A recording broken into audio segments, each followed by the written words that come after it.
In July of 1518, a woman walked into the streets of Strasbourg and began to dance.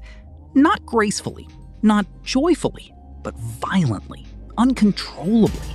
Her feet slammed against the stone road again and again, as if something invisible was pulling her body like a puppet. She didn't stop for hours. Then the hours turned into a full day, then another. By the third day, her feet were bleeding, but she kept dancing. People gathered around her, confused, frightened, whispering that she might be possessed. But then something even more terrifying happened. Another person joined her, then another, then 5 more. Within a week, dozens of people were dancing in the streets, all against their will. No music, no celebration, just bodies moving endlessly, faces twisted in panic, mouths gasping for air, legs trembling but refusing to stop. The city officials were horrified. They had never seen anything like this. Doctors were called, and their explanation was chilling. They claimed the dancers were suffering from overheated blood. Their solution was even more bizarre. Instead of stopping them, they believed the dancers needed to continue until the illness burned itself out. So they built a wooden stage, they hired musicians, drummers, flute players. They encouraged the victims to keep dancing. The result was catastrophic. The music did not cure them. It trapped them deeper. More citizens began to join. Some tried to resist, but their bodies shook violently, forcing them into motion.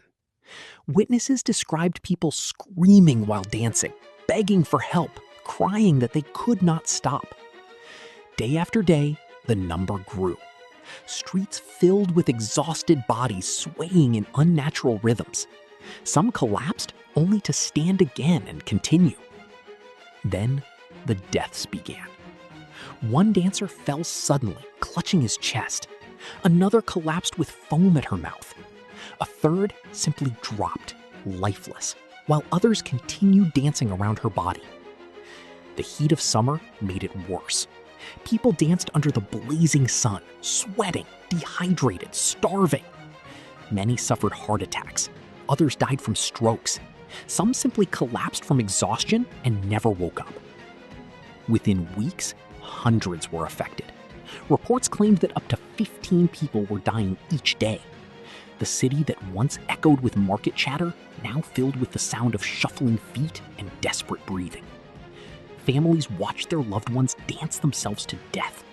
Parents held their children, trying to restrain them, but their bodies kept jerking forward. Authorities finally realized their mistake.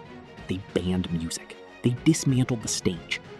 Instead, they began transporting dancers to a shrine in the mountains, believing divine intervention might save them.